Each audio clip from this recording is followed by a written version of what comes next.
In this video, I will show you how to set a stop loss on Kraken. So to do this, you actually need to use Kraken Pro, but that's just connected to your normal Kraken account. So just go to Kraken Pro here in the top right, and then it will take you there directly. Now from there, what you can do is go to trade and just find whatever you want to trade. So you can also click right here in order to search for it. For example, if I want to buy some Solana with my euro, just enter Sol and then search for it in the list. So here's Sol Euro. And you can also use margin on this one, but if you just want to set a stop loss, right here you have TPSL, which is take profit stop loss.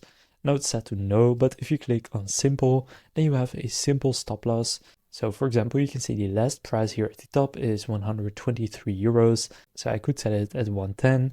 You can also do it by entry distance.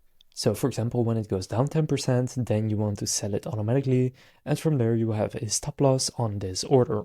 So that's how to set a stop loss on Kraken using Kraken Pro. If this video was helpful, please consider leaving a like and subscribing to my channel.